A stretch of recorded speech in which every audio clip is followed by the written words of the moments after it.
नाही, आपल्या महाराष्ट्रामध्ये युवा शक्ती फार स्ट्रॉंग आहे.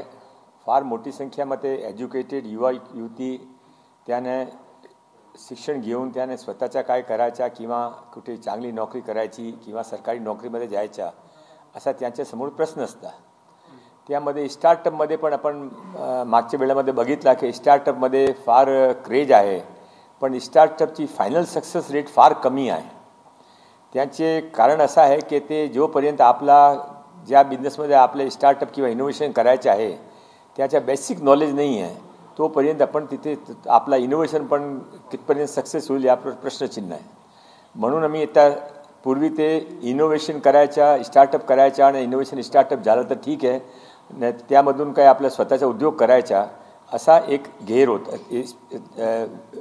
त्यांच्यात काम करण्याचा तरीका होता.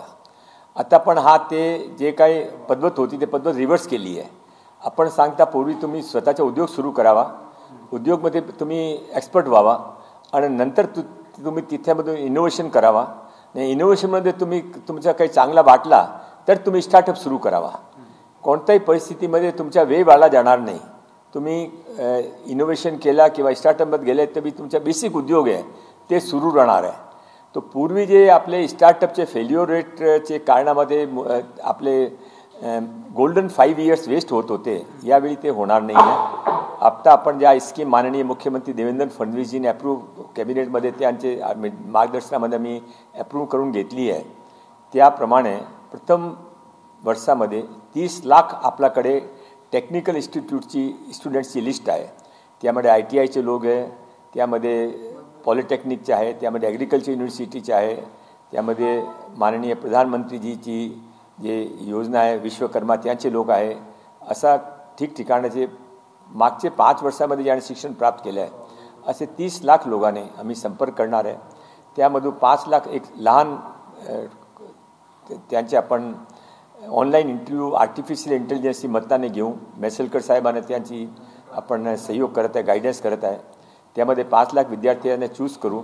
त्याने आपण 10 लाखपर्यंतच्या सबसिडाइज लोन श्री प्रवीण परदेशीजी जे आपले मित्राचे चेअरमॅन आहे त्याने एक ADB बँकच्या 4,200 करोडचा लोन आमच्या डिपार्टमेंटसाठी केलेला आहे. तर त्यामधून त्याने आपण 6%ची मध्ये ते इंटरेस्ट रेटमध्ये ते लोन आहे.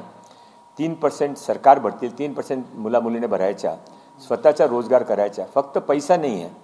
त्या अलावा त्याशिवाय आपण प्रत्येक ITIमध्ये एक इनोव्हेशन सेंटर उभा केला आहे. ते आपले जाऊन तिथे काम करू शकता. प्रत्येक ITIमध्ये आपण एक गार्जियन हब म्हणून ते मेंटर्स हब असा मेंटर्सचा एक 10 लोकांचा ग्रुप तयार केला, ते त्यांना मेंटर करतील. त्याशिवाय एक ऑनलाईन सोल्युशन असा आपले जे पुण्याची MCCI आहे त्यांच्याबरोबर आपण MCCIA मिकिया त्यांच्याबरोबर केला आहे. ते तिथे कोणाने काही महाराष्ट्रामध्ये कुठेही काही विषय असला, मला GST नंबर पाहिजे काय करू, मला अपॉइंटमेंट लेटर द्यायचं आहे काय करू, मला सेल्ससाठी मार्केटिंगचे लोक पाहिजे काय करू, मला MIDCमध्ये प्लॉट पाहिजे काय करू, मला एक्सपोर्ट करायचे लायसन्स पाहिजे काय करू, त्यासाठी तिने काही चक्कर मारायची गरज नाही. ते ऑनलाईन आमच्या नंबरवर संपर्क करतील. आमचे जे एक्सपर्ट आहे ते आपल्या ऑफिसमध्ये बसता बसता त्याने 10 मिनिटामध्ये त्यांचं सॉल्युशन देतील. ते मुलामुलीने काय त्यांचे कॉस्ट लागणार नाही, त्यासाठी मी 25 करोड रुपीजची कॉस्ट वेगळी ठेवली आहे.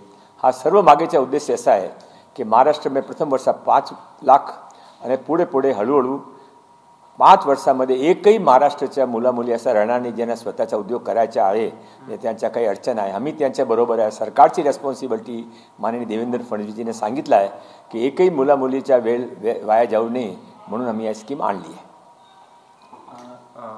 दुसरा एक प्रश्न असा होता की अंबादास दानवेंकडनं काल पत्रकार परिषद घेण्यात आलेली आहे. त्यांच्याकडनं आरोप करण्यात आला आहे की वरिष्ठ लिपिक पदावरून कनिष्ठ रोजगार व उद्योजक मार्गदर्शन अधिकारी या पदासाठी जो पदोन्नती देण्यात आलेली आहे त्यामध्ये 42 अधिकाऱ्यांना पदोन्नती देताना मोठ्या प्रमाणात अनियमितता झाली आहे आणि काहीतरी देवाणघेवाण झाली आहे. यासाठी उच्चस्तरीय चौकशी करून आयुक्त जे आहेत कोकण भवन इथे जे बसतात त्यांच्यावर कडक कारवाई केली जावी अशा प्रकारची ते मागणी करताना असं आहे. ते 4 दिवसापासून प्रकरण चाललं आहे.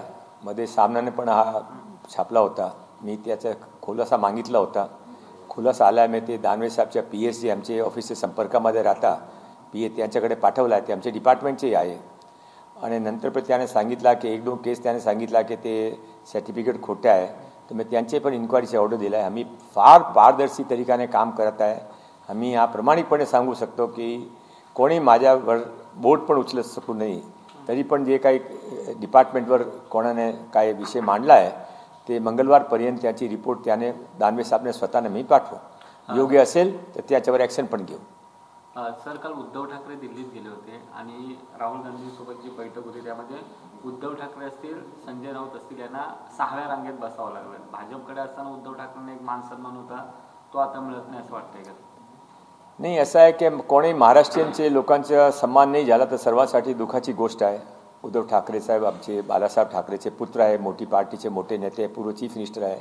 त्यांचे योग सन्मान त्याने दिला पाहिजे, पण यावर मी काय कमेंट करू इच्छित नाही. सर, गेल्या काही वर्षांपासून आपण गणेशोत्सव मोठ्या प्रमाणात साजरा करतोय. आपण राज्य महोत्सवाचा दर्जाही दिला. काल राज्य सरकारने एक GR काढला ज्याच्यामध्ये जी आपण अनंत चतुर्दशीला सुट्टी देत होतो ती आता गौरी विसर्जनच्या दिवशी मिळणार आहे. त्याच्यामुळे बऱ्याचशा सार्वजनिक मंडळांमध्ये नाराजी आहे. तर या संदर्भात आपल्यापर्यंत ही नाराजी आलेली आहे का आणि आपली पुढची भूमिका काय आहे? मला लोकांना सांगितलं आहे, सकाळी पण लोकांचे भेटला झालं त्याने सांगितलं आहे आज 2-3 दिवसाची सुट्टी आली आहे. सोमवारी आम्ही कमिशनने भेटून या तर काही मार्ग काढू. कबुतरा संदर्भातला काल निर्णय आला, पण प्रश्न असा झाला आहे त्याच्यामध्ये काही लोक स्वतःहून समोर येत आहेत, हे दाणे देत आहेत. कुठेतरी नियमाचं किंवा काय नाही, ते आता टेम्पररी हायकोर्टने सांगितलं आहे की सकाळी 6 ते 8 पर्यंत दाना रेस्ट्रिक्टेड वे मध्ये देऊ शकता. तर ते 6 ते 8ची मर्यादा कोर्टाने घातली आहे. ते आपण रेस्ट्रिक्टेड अंडर सुपरविजन आहे, तर त्याची योग्य काळजी घेऊन जाईल.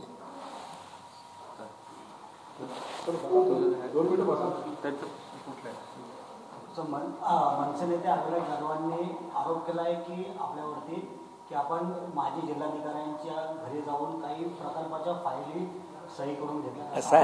असं आहे की माझ्या सार्वजनिक जीवन फार ओपन आहे.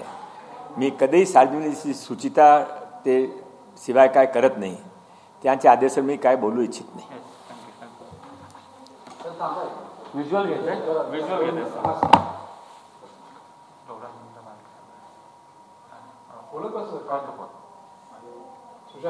नाही, ते स्किल डिपार्टमेंटचे आम्ही फार चांगले सर्व निर्णय आणले. ते सर्व ते प्रामाणिकपणे ते पण सर्व करणार आहे.